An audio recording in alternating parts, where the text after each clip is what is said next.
All right, we welcome you all. Thank you for being here tonight. We're blessed to live in the great county we live in, and we're happy to be here to do the business of the county tonight. We want to call on Jamin, our tax supervisor, to do the invocation for us. Thanks, Jamin. Thank you, Mr. Chairman. If you would, bow your heads. Father, thank you for the opportunity to gather here this evening. We come before you tonight to ask for your wisdom and guidance as we meet to conduct the business for the citizens of this wonderful county. Father, I pray that you will be with the speakers as they come and share information impacting our county. And Father, I pray that you grant the commissioners the spirit of discernment to make decisions that are in the best interest of all the people. May their deliberations be marked by honesty and truth, and may they be united in their commitment to serving the public good. We pray for their health and well-being, and that their actions will bring peace and prosperity to our community. And it's in Jesus' precious name we pray. Amen. Amen. Amen. Mr. Short, we're going to put you on the payroll. Mr. Short was here last month doing our pledge for us, and we are so happy to have you back. I'm going to forego reading the bio this month. We thank you for your service, and we appreciate you being here. My buddy Steve couldn't make it. His daughter had to go to the Cleveland Clinic, and so he had to watch his grandkids. He asked me, "Hey, can you fill in for me?" You ain't got to ask me twice to lead a pledge. Thank you.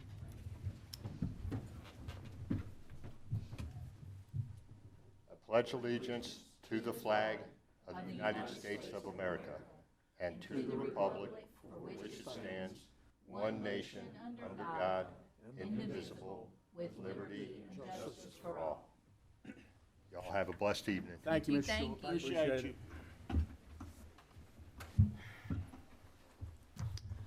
Ethics and conflict. Thank you, Mr. Chair.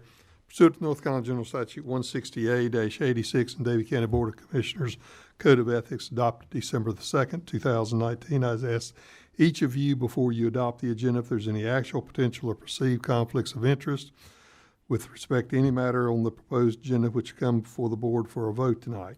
If so, please speak up and let the board know before the agenda is adopted. Mr. Chair, seeing no one speak up, I conclude there is no actual, potential, or perceived conflicts of interest by any board member. Thank you, Mr. Vogler. Adopt the agenda. We need to remove an item from the agenda, correct? We have, it's not really described real well here. Johnny, which one of these are we removing? This time the applicant for the Armsworthy Highway 158 rezoning map amendment is requested just to hold it for a while to table it, so it will not be heard. Is that item 2? Which one is it? Item 7C. 7C, okay. So we want to adopt the agenda, removing item 7C. Now, do I have anything else we need to correct here on this agenda? You want to? Okay, all right. Anything else? All right, so we'll remove item 7C. And do I have a motion to approve the agenda as amended? Motion. Mr. Reniger, do we have a second? Second. Ms. Finney, any other questions? All in favor? All right. Public comment. No public comment tonight. All right, thank you. Public hearings. Brian, you doing the first one? Yes, sir. All right, thank you, Mr. Chairman. We're bringing forth tonight the opportunity to move forward with our farmland preservation fund. Because this is the third time doing this presentation, I have a little shorter version. I think we, for the most part, have gotten the gist of this. Again, the why: to establish a program for preserving the county's agricultural farmland in a manner that directs and accommodates reasonable growth and development while encouraging the preservation of qualifying farmland and to foster growth, development, and sustainability of farmland in Davie County. We are establishing this fund to help encourage people and our citizens to look at preserving qualifying farmland, and this will be in Chapter 157 of the Davie County Code of Ordinances. Want to say real quick a special thanks to the staff of Cooperative Extension for helping go through this, and a big thanks to our Soil and Water Conservation District staff and supervisors. We have one here in the audience tonight to help support getting this over the finish line, but without them, I'm not sure we could have got all the details exactly the way we wanted this to look. In summary, this is going to be the Davie County Farmland Preservation and Easement Program Ordinance and Agricultural Districts. The funding shall be used to establish voluntary and enhance voluntary agricultural districts, the establishment of conservation easements, and to help with any construction and expansion of a future county agricultural center. Where will the funds come from? We're looking for funding to come from the setting aside of 75% of any collected deferred present use value taxes. Funds can only be released after public hearings are held and resolutions are sent from the Soil and Water Conservation District, the Agriculture Advisory, and the County Commissioners. So there's a three-step process in order to release funds, and in this case, with these funds having a very specific purpose, we are going to put in a clawback provision in case we cannot carry out the requirements needed for the funding. So that way we could get the county back. For property selection, properties for consideration will be brought forward by the Soil and Water Conservation District and the Agriculture Advisory Group. There will be a written application. They will have guidelines and a ranking process. General Statute 106-744 describes what are bona fide farm uses. The property has to meet that general statute. And then General Statute 106-743.4A and 160D-903 talk about how the size of the property that we want to consider has to be 10 acres, continuous 10 acres, or next to a 10-acre tract that's already in perpetual conservation easement. Once we move properties into any such easement, we will have to go through a monitoring process to make sure it stays in agricultural use. Soil and Water Conservation has said they will help in doing that process and will provide an annual report to the commissioners about any properties that have been included with the easement using these funds. The easements themselves can be a donation of conservation easements, are legally binding, restricting the owner and future owners to agriculture and or forestry use. The conservation easements will be held in public trust by a qualified conservation organization, our own Soil and Water Conservation District, or the county at large. Conservation easements will be in perpetuity and in compliance with North Carolina Conservation and Historic Preservation Agreements Act and applicable federal and state laws. The county will adopt those guidelines moving forward as we have opportunities for funding, if there are state or federal funding. And then all the easements will be recorded in the Davie County Register of Deeds. So our next step, like we've talked about earlier, if there's any specific questions, and then because this is an ordinance change, we will have to have an official public hearing before we can adopt moving forward. And that's it. Any questions? I do have a question. So where it says, the criteria shall be maintained by the Davie County Soil and Water Conservation District and the Ag Advisory Board. Wouldn't it really just be the soil and water people that need to maintain that, not really the advisory board? I mean, we included both, but if you want to make it just one, we can make that change tonight before you vote. I mean, to me, the soil and water team, this is really their baby. I would agree with you. It's more theirs than the agriculture advisory. Yeah. But, you know, we wanted to include all of our ag folks. So if you want to make that change, we just strike through it. I mean, what do the rest of you think? I think that's a valid point, because the advisory committee is gonna come and go, and Yeah. soil and water, they're elected, so. And they're really more responsible for this. Right, especially on the monitoring side, we'll fall back more on soil and water. Right. I think that might be something we need to consider, but whatever.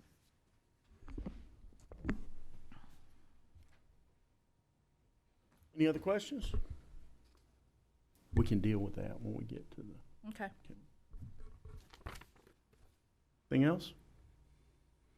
Okay. Are we rolling with the public hearing tonight, or do we need to set that up? We've advertised it for it to be tonight. All right, let's do it, Mr. Vogler. Chair has announced this day and hour of the public hearing pursuant to Chapter 160D of the North Carolina General Statutes and also Chapter 157 of the Davie County Code of Ordinance for amendment to the Davie County Code of Ordinance involving text amendments to Chapter 175 of the Farmland Preservation Programs. There's been due notice given pursuant to the requirements of North Carolina General Statutes, Davie County Code of Ordinance by way of publication of a notice in the public hearing in a newspaper of general circulation in Davie County. The clerk to the board has attached an affidavit showing the publication in said paper. I would ask all who wish to comment at this public hearing to come forward to the podium, state your full name to the board, and then comment on the proposal.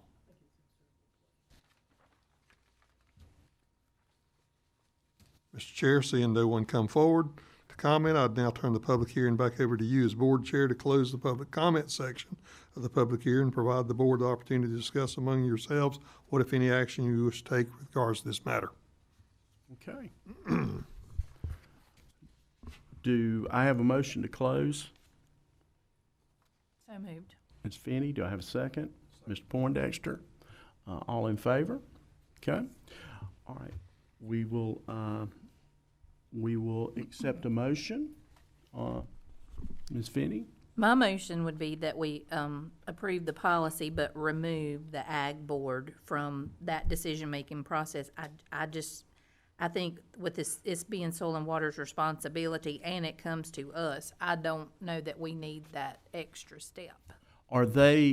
Is the ag committee mentioned in other parts of the? Two different parts, I see. Yeah, I mean, they're also the group that can bring properties to you for. Well, consideration. I think you're okay with that, right? Yeah, okay. All right. And for clarification, Commissioner Finney, where is that section that you're looking at? Okay, let's see. On the first page in It's on the first page in D, and it is on the second page several times under the duties and responsibilities all the way through that. Okay. I see it. Thank you. So you are making a motion to approve striking the ag committee Yes. in the spots that you have discussed with Brian. All right, okay. I'll So we have, okay, and Mr. Show seconds.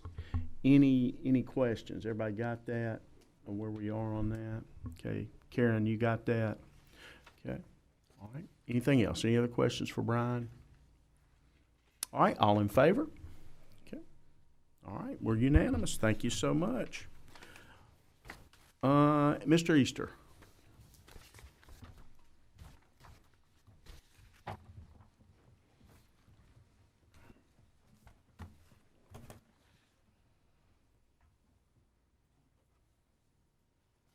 Thank you, Mr. Chairman, Board. Tonight I present zoning map amendment DC 25 G30002. Brian Killian has applied to rezone approximately 0.92 acre parcel from residential 12, R12, to highway business conditional. Subject property is located on US Highway 601 North. The property is further described as Davie County tax parcel G305A0002. The current land use plan identifies this area as commercial. The applicant is Brian Killian. The property size is 0.92 acres. The current land use, it is a vacant property. The proposed land use is highway business conditional. The zoning around the property to the north of the property is zoned residential. and it has an R12 zoning. To the west of the property is commercial. It's zoned highway business, and R12 to the south of the property is commercial. It's highway business. To the east of the property is residential, and it is zoned R12. That's a street view of the property in and of itself. The property was originally zoned R12 in 1973. The proposed zoning of the property is highway business conditional. The conditions specifically to the property, one condition that was approved is for retail. The site will use public water and private septic. In the Davie County Comprehensive Plan, the site is identified as commercial, and the Davie Growth Enhancement Strategy Plan identifies this area as a primary growth area. The board has three things to consider: approve with conditions, deny, or defer for amendments for additional consideration. It's noted that the Davie County Planning Board approved the rezoning of this property at the September 4th meeting at a 4-2. The applicant is looking to operates existing across the road, is looking to add a retail sales lot across the road. So at this time, I'll be more than happy to address any questions that this board has. Just the other two properties that are adjacent or across the, one's already, two of the three properties, one is the property in question, the other two properties are already zoned that way. Correct. Yes, sir. Yeah. Now, do you know, I forgot to ask you this, when were they rezoned, or do you know? I don't know. I'm pretty sure the property to the south of it was around 2019, Okay. 2020, and across the road, I don't know when those property was rezoned as well. The applicant is currently operating his business across the road. They construct sheds. They're getting overrun. They're just looking to use that lot across the road to make it a sales lot, to put the sheds on the property itself.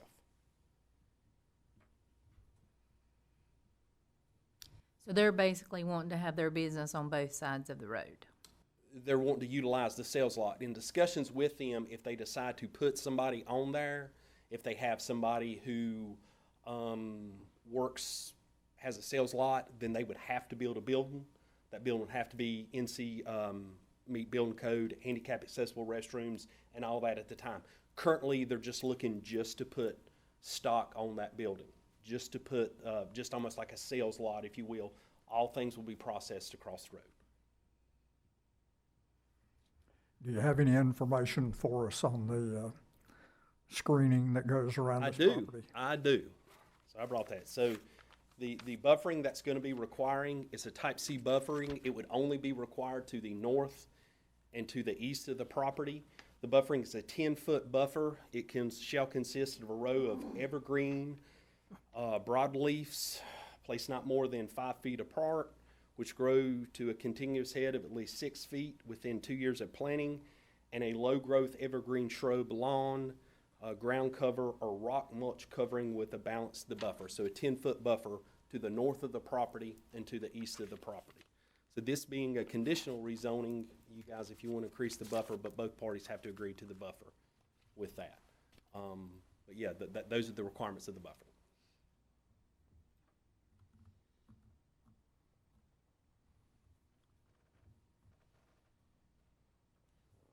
Other questions? Is the applicant here?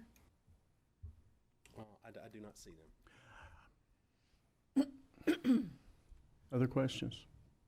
Well, my concern is sprawl up 601.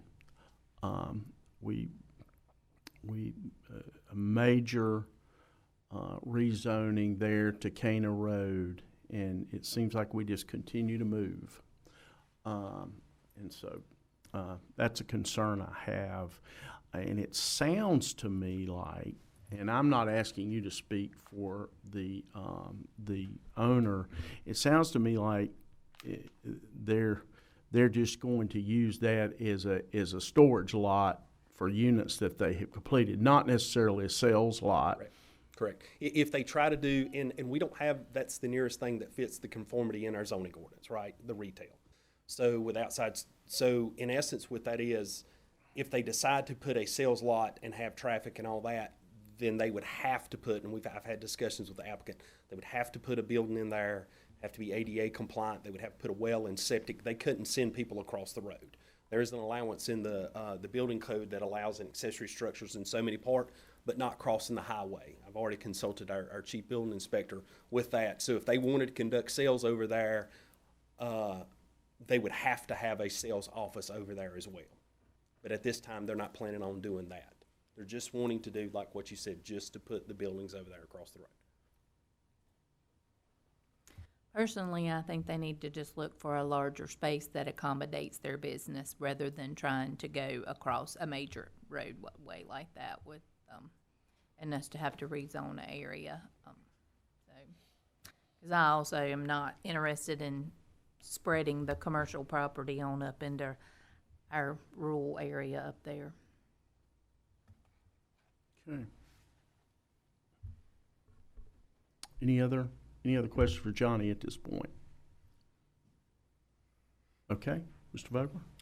Chair has announced this is the day and hour of the public hearing pursuant to North Carolina General Statutes 160D and also Chapter 155 of the Davie County Code of Ordinance for amendments to the zoning ordinance regarding the rezoning of approximately .92 acres as seen in tax parcel G 3050A2 from residential 12 to highway business conditional. There has been due notice given pursuant to the requirements of North Carolina General Statutes and the Davie County Code of Ordinance by way of due publication of notice of the public hearing in the newspaper for general circulation in Davie County. Clerk to the board has attached affidavit showing the publication in said paper. I would ask all who wish to comment at this public hearing to come forward to the podium, state your full name for the board, and then comment on any proposals.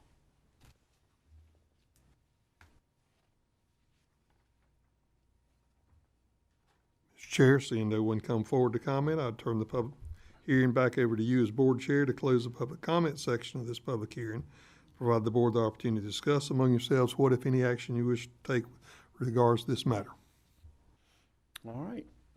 Do I have a motion to close the public comment period? So moved. Ms. Feeney, do I have a second? Mr. Poindexter, any other questions in that regards? Okay, all in favor? All right. Okay, floor is open.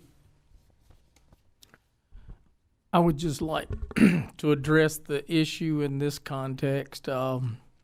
It kind of pains me in general to see this situation. We have, several locations throughout the county that have some similarities to this. But, one of the things I said that I did not have much of an appetite for overturning anything that the planning board approved, and that there's already been quite a bit, there's precedent already set in this area regardless of what the long-term plan and so forth is. So it pains me, but decisions largely based on precedent and what the planning board produced to us, and that's why I think I always want that to be considered when we look at any section in the county, when we set these parameters or set these lines of demarcation, so to speak, that we kind of put other things in play, and it makes it hard to say, well, we can't do this here because we've already got it here. Well, we also heard in all the town meetings that we conducted a few years ago, in all of the places we went, not one citizen came to us and said they wanted to see this expand. It was all, we've had enough, we've had enough, we've had enough, so. Did you say the vote was 4-2? Yeah. Okay. And there were 2 members absent, correct? Yes. Gabatis and Beck were absent, correct?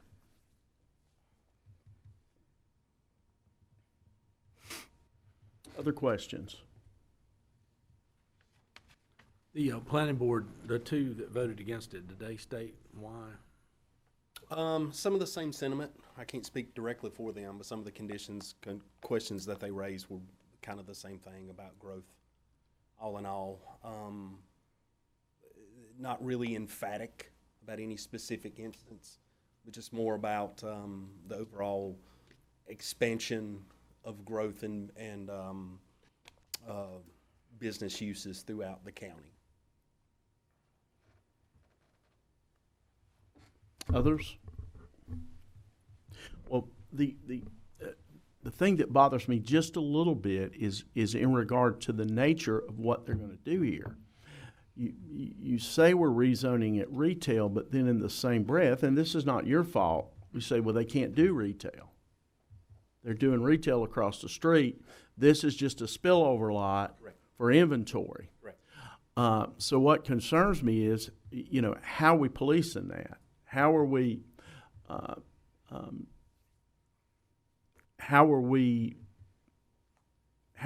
going to police the conditions? How are we even going to police if they begin to do retail operations across the street? You guys don't have the staff to be policing everything that happens here in the county once we approve it. So that just concerns me a little bit. If the lines were drawn and it was very clear, and Brent uses, I love the term, lines of demarcation, if we understood that that is exactly what that spot was going to be used for, maybe we could have discussion about it, but it concerns me a little bit that it's just going to be a spillover lot. Correct. Well, one of the reasons why retail is specifically defined in the zoning ordinance, so that with the conditions, that's the only use that can be out there, and we don't really have anything for outside storage. We don't have anything, but the intended use is more of a sales lot. We don't have a definition in the zoning ordinance that specifically, like we talk about, a sales lot. It's not outside storage, because that's a whole nother animal when we deal with storage. It's more of a retail sales lot. That's kind of, that is why that specific condition was placed upon it.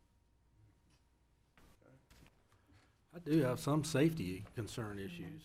I mean, they're not moving pocketbook-sized widgets across the street. I mean, they're moving substantial structures, so that's a bit of a concern. So we did have quite a few surrounding property owners show up at the meeting to address some of the concerns.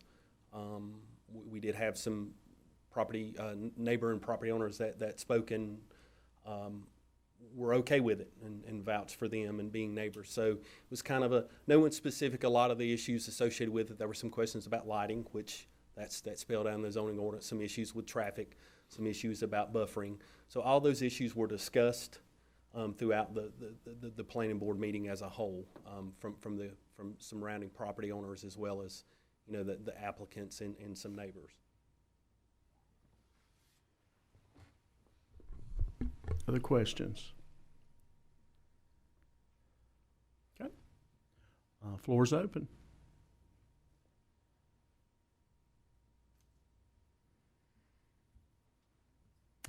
Well, I'll make a motion to deny. Okay. Do we have a second?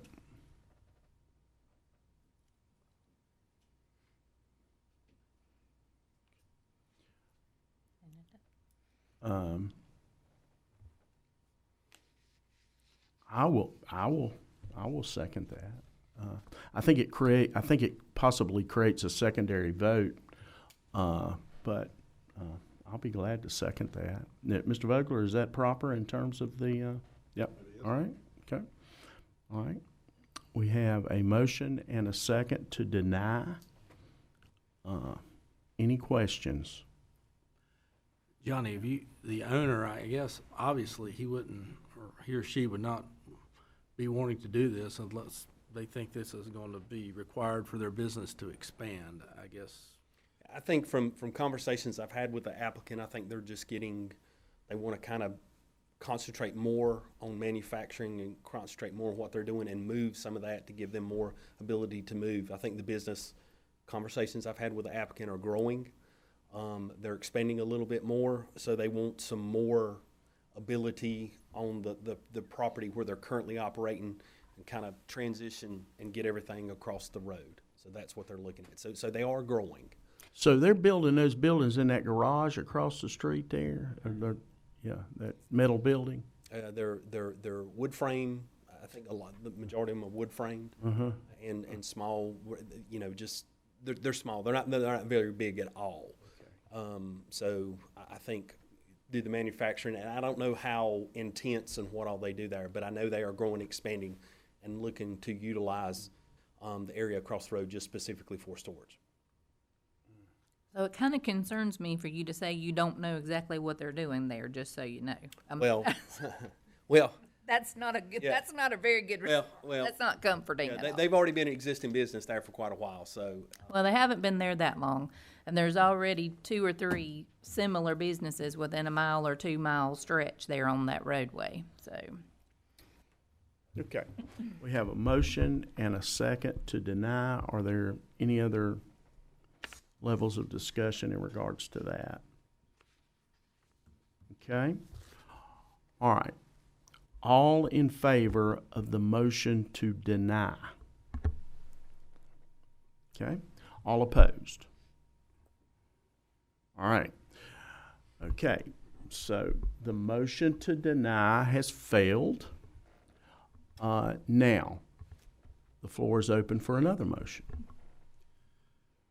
I'll make a motion to defer, just to get some more information and then, and bring this to closure next month. Okay. All right. Mr. Reniger makes a motion to defer. Do we have a second? Second. Okay. Mr. Poindexter seconds, and then we'll get with, you'll get with Mr. Easter, and we'll get with the owner if we need to. Any other questions? Please. We need to vote for the deferral. Yeah. Okay. Okay. Any other questions? Gotcha. All in favor of the motion to defer? Okay. All right. Okay. Thank you, Johnny. Thank you. Appreciate you.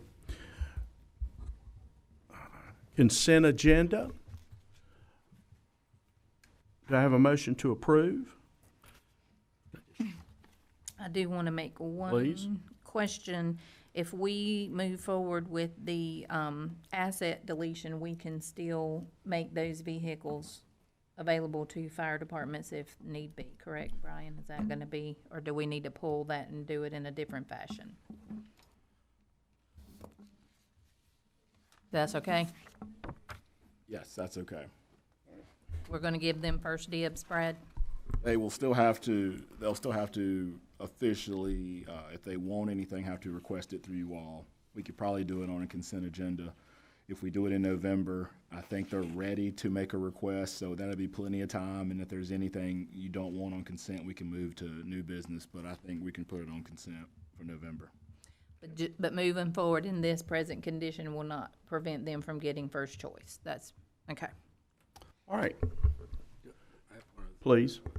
Item I, the resolution authorizing suit. I know what that's for, but Mr. Vogler, would you like for the, not to alarm the citizens, speak to that briefly?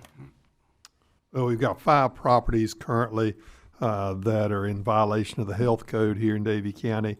And then the environmental health people have attempted to get the owners to clean up the properties. I have attempted to get the owners to clean up the property, and so far, none of those 5 have responded with anything.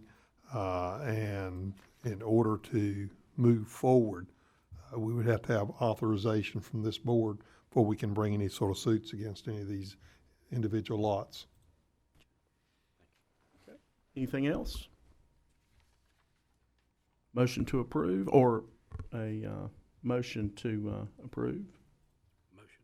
Mr. Reniger, second. Second. Ms. Finney, any other questions? All in favor? All right. County Manager's report. Thank you, Mr. Chairman. You have in front of you tonight the September 25 report at your desk. I want to say a big thanks to the Davie County Sheriff's Office for putting on the public safety event this past weekend. I also want to thank EMS, the Fire Marshal, Senior Services, Library, Public Health, Elections, all of those departments, and I'm sure maybe I missed one, but those were all the tables that I visited. We had folks out. It was a good turnout, had good weather, so it was a good event here in Davie County. And then lastly, I want to take a moment to congratulate our clerk on finishing out her certification. As part of her coming on being clerk, she didn't know I was going to do this, so it makes me real happy whenever I can take a moment to celebrate our staff. So congratulations. And that's all I have. Any questions for Brian? All right. Do you have something, Terry? Okay. Item 10, old business, recreation, parks, alcohol policy amendment.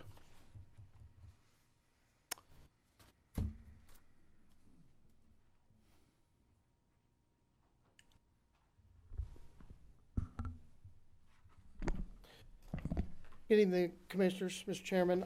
Tonight, we have before you our alcohol policy amendment. There's only two focal points to this amendment before you tonight. Number one, that is to allow beverages to be present, consumed in the stadium seating area for professional promoter events only that clear all of our permitting and security protocols.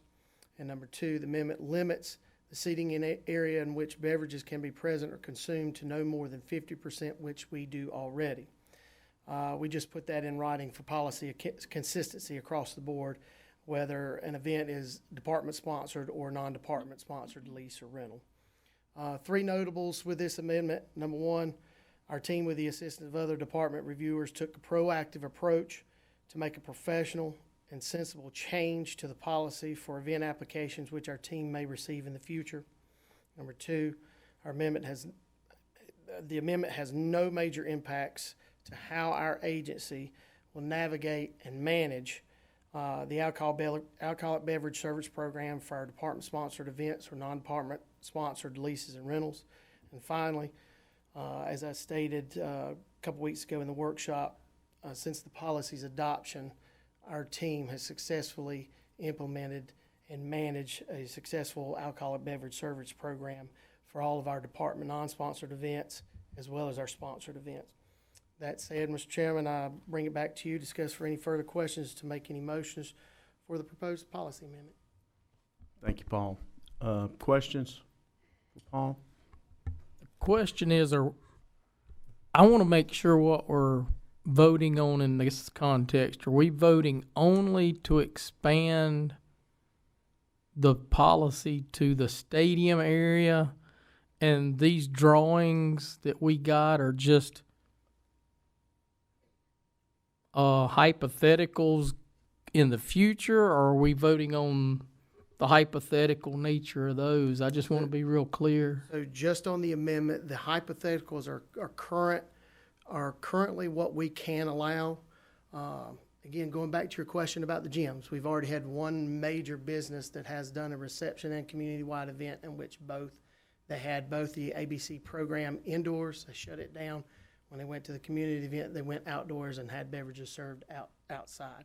But for the context of this amendment only, it's just to expand two things. Just to expand for present and consumption of beverages in the stadium, and two, for consistency of the policy for no matter where they are, where the areas in which we allow it and restrict it, it can be no more than 50% of the total seating area. But above this reads, West concession stand excludes stadium track field seating, but one of these maps show in the stadium seating. It is the stadium, it's the concession stand and the stadium seating. The west concessions is the far concessions area. Can't be done over that area because we'd have no seating on that side.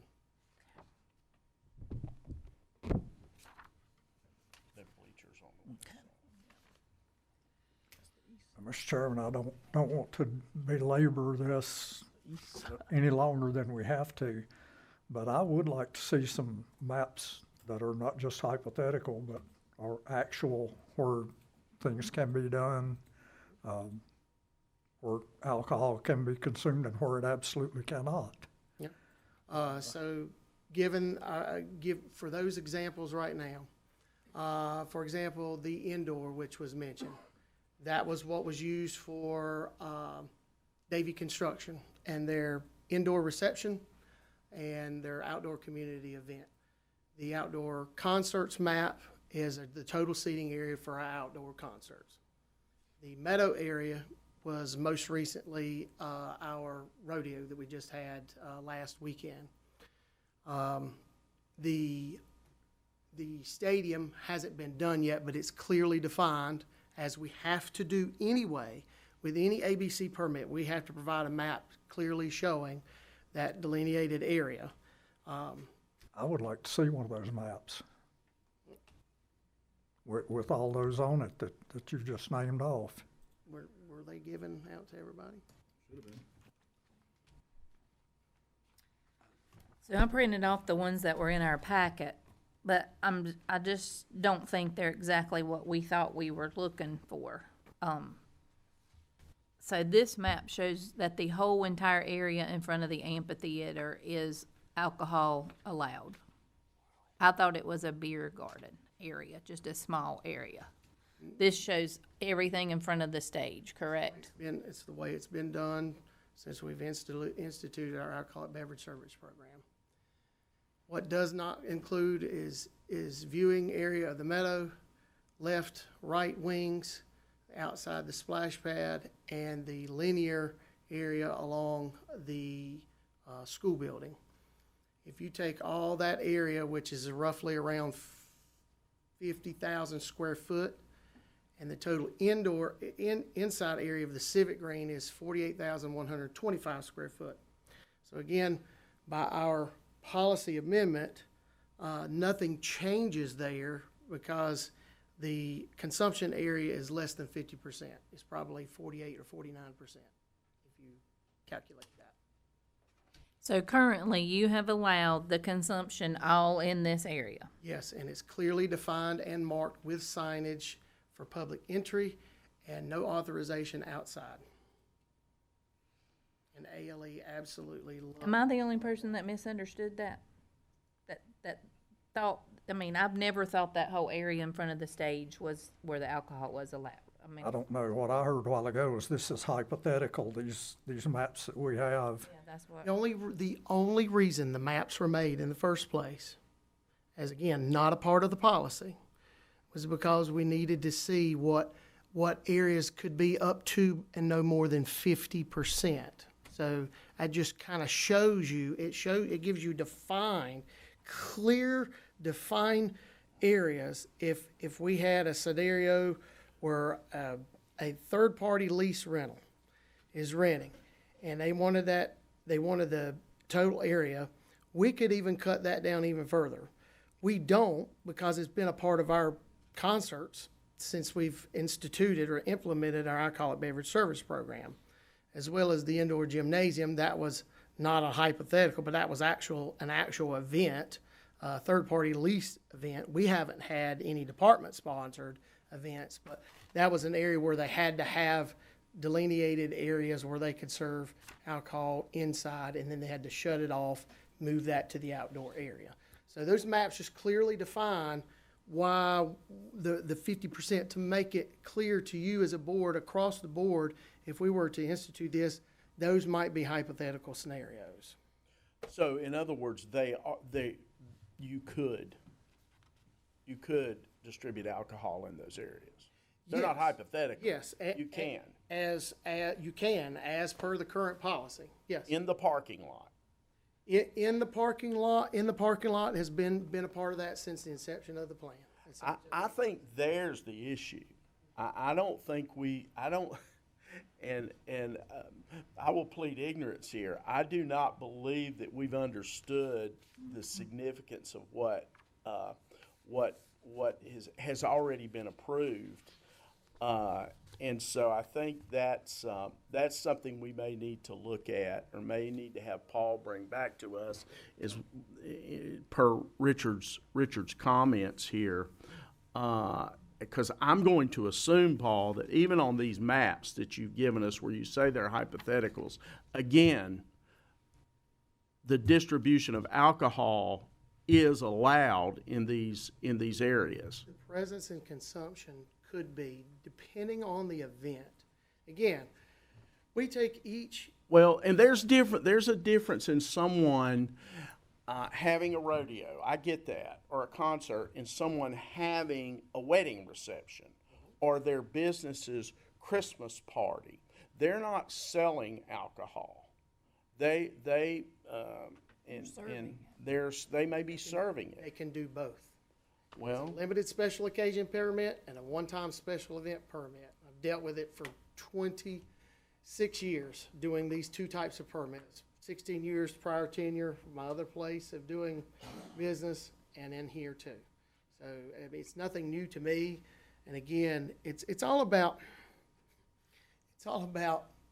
your professional employees and team looking at an application and saying, okay, what is proper? What is not proper? How are we going to restrict? What is ABC going to like and not going to like? And we're going to make a best case decision on it.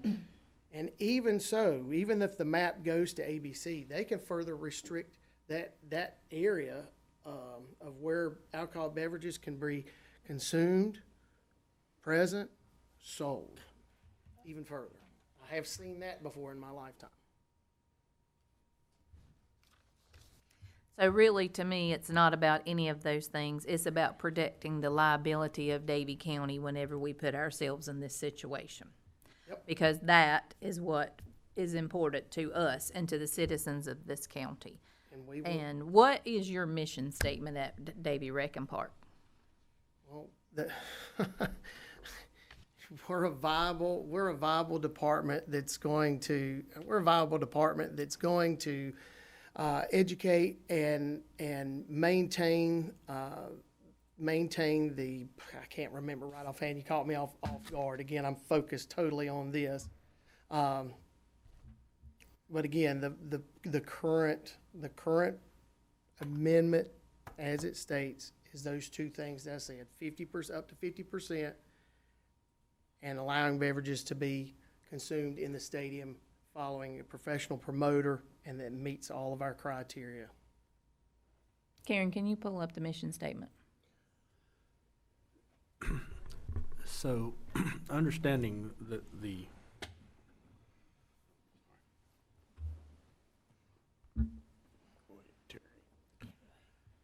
so it sounds like this, where you set up the alcohol is fluid based on the program you're having. Correct, as it should be. With any event, you gotta Okay, know so where they're gonna have it, where they're needing it, and where is it proper to have it and not have it. All right. But if, in respect to the board, there are some issues here with where you're having it. If there was just some spaces where some board members were like, use the parking lot, for example, just for the sake of conversation, said no alcohol in the parking lot. Is that something that we could preclude? I guess we could. Sure. Just know that with doing that, there could be an event that again, the reason why this was brought up is to look at a future event where a professional promoter could have it, but it didn't make any sense to purchase it and you couldn't consume it and watch a show. Well, let's say you had a professional promoter event that's contained in a certain part of the parking lot and they wanted to have a small area that you could have a beer garden or a consumable area. We could look at that and set that restriction of where it can be. We could even say that because we have a fenced-in area and we got concessions, that it can only be in that fenced area or the total fenced area just behind the stadium. We could do that. Or if it made sense, depending on the event and where the activities are held, if they wanted a small section on the north wing and you've got 80% of the rest of the event that's off limits, then that could be fine. It's a viewing area, whereas 80% of the rest of the viewing area is off limits. We could restrict that. So you're saying some of these places that you have designated on this map can be like floating areas, like in the parking lot if you had an event that allowed or encouraged tailgating, you could move it to a different part of the parking lot so long as it wasn't over 50%. Correct, and it has to be clearly defined to the with the ABC permit where that designated area. Now, it can't just float from one area to the other area during the event. It has to be a specific designated area of the event, and per our policy, up to no more than 50%. If it's some third party, if it's going to be there, we're going to restrict it as much as possible, just to be smart. So what you were talking about a while ago with the hypothetical areas that you had, those could be moved according to the permit or according to the ABC permits.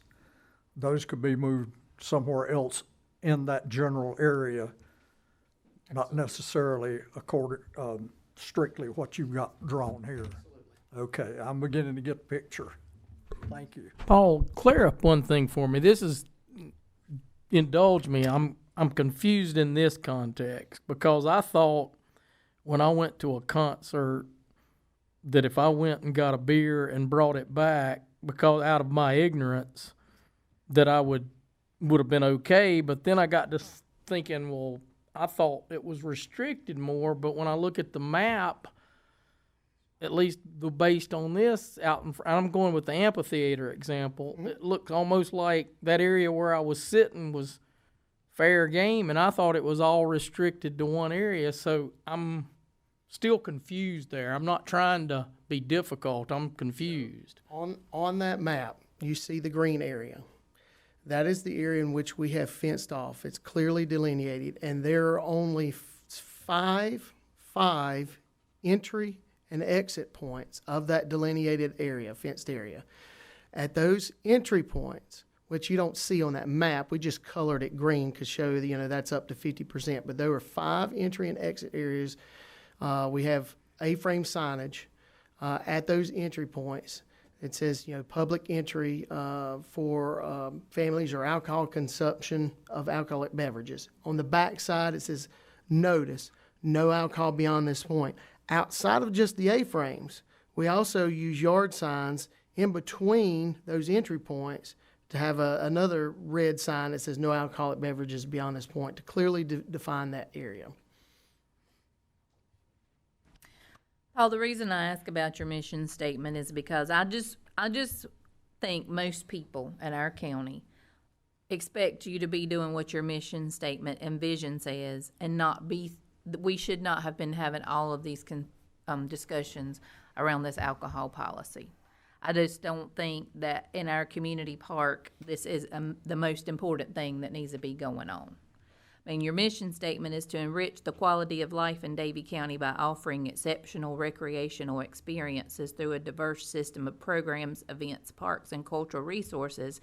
And your vision is a vibrant, innovative, and viable department committed to providing excellent recreational service delivery, enriching active movement, and achieving high quality of life for current, future generations to come. You do that well, and that's what I want to see you do. I do not feel like this expansion of alcoholic consumption contributes to either your mission statement or your vision.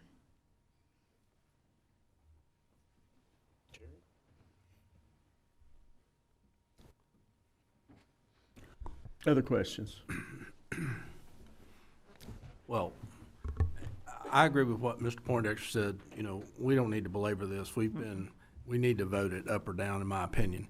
But, I would say that this is not about revenue. This is about a patron coming, and if they want to use their hard-earned money to enjoy adult beverage, and they do that, and they're acting responsibly, I have no issue with it. Now, this mapping thing, and I take your point, it's fluid, so everything out there could be set up to serve alcohol in the right set of not every location, absolutely not. So for example, the rodeo had to stay 50 feet beyond the playground areas, which they were, and there was signage posted so they can't be in that area. We can't have alcohol inside the splash pad for any reason. But that's an ALE thing, which, that's a great thing. I'm just trying to understand. Yeah. But Paul, we were talking about we've never as a county even sold anything. It's just been the wristbands for access. That is correct.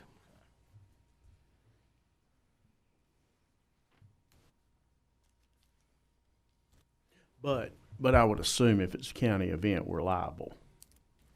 There's a certain amount of liability in everything, yes. Yeah. Yes, absolutely. And that's with events without alcohol and with alcohol. Even our concerts, even if they weren't alcohol, we'd have to have event liability insurance.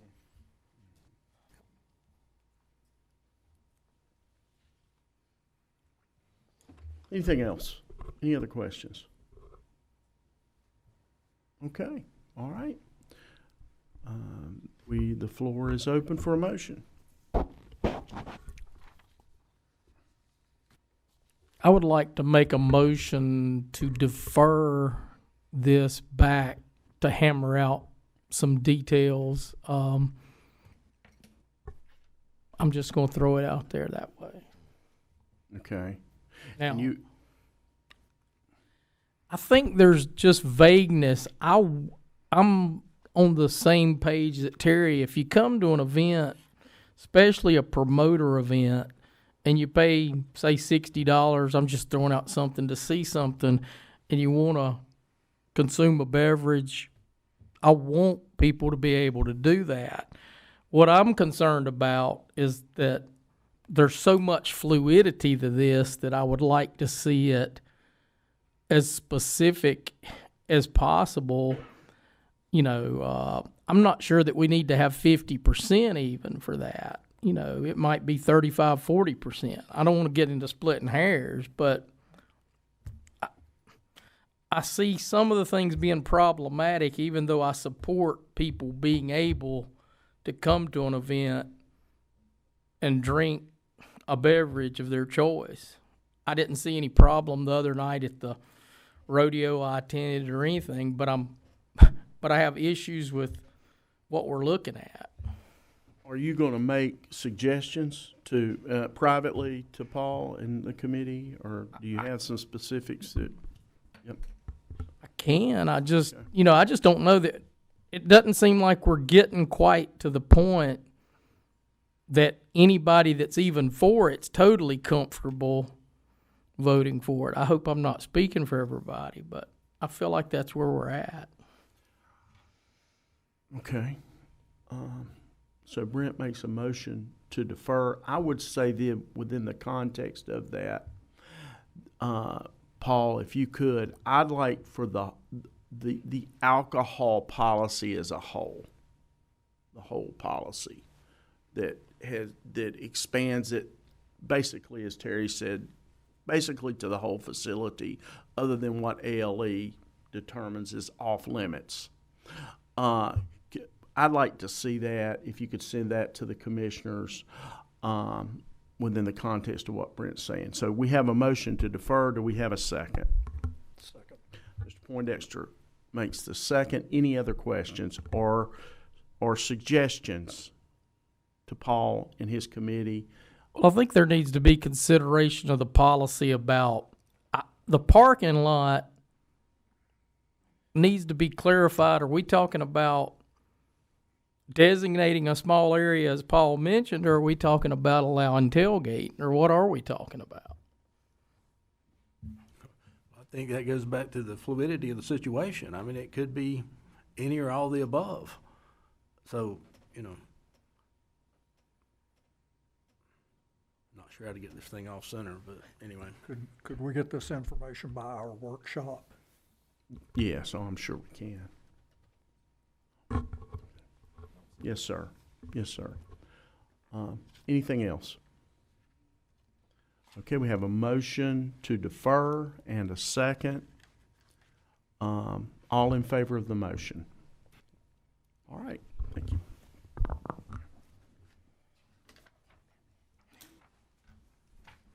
All right, do we have any new business? Seeing none. Commissioners' comments. Brent? Appreciate everybody coming out tonight. And hope everybody has the good rest of the month and is enjoying all this nice, crisp fall weather. Thank you. Richard? Thank you. Likewise, like to say thank you for all the smiling faces that we have out here. I know we can get rather tedious and boring sometimes, but thank you for sticking with us. And I want to let you know that we appreciate everybody in the county is part of this team. It's not just us. It's everybody out there, all 43,000, whatever we are now. But thank you, and come back next month. Terry? Thank you. Thank you, Mr. Chairman. Appreciate everyone being here, and we've gotten the weeds this evening on this, but good discussion.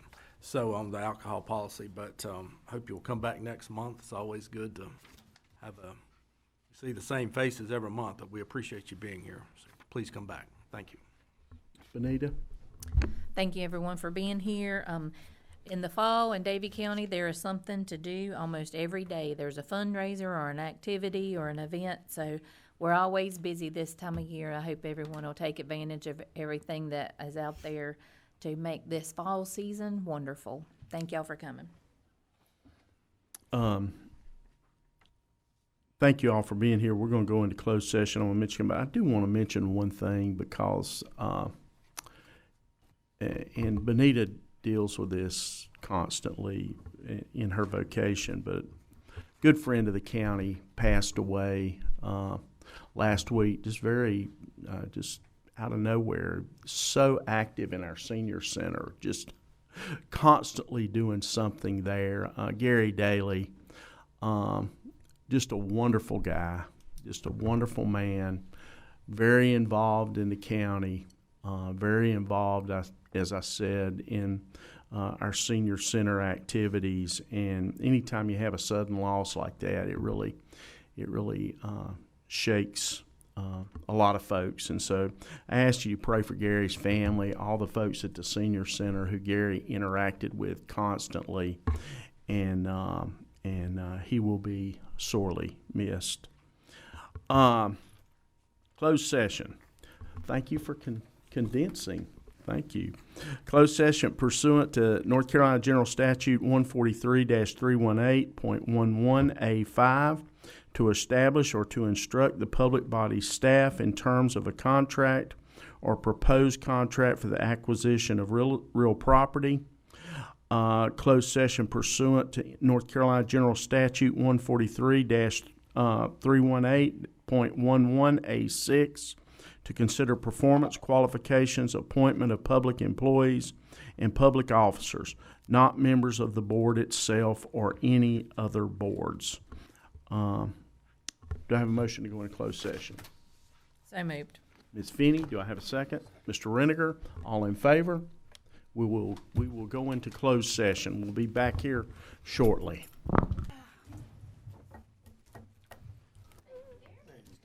Okay. Do we have a motion to go back into open session? So moved. Ms. Finney, Mr. Poindexter, all in favor? Do we have a motion to adjourn? So moved. Second. Ms. Finney, Mr. Schoaf, all in favor? All right, we stand adjourned. Thank you.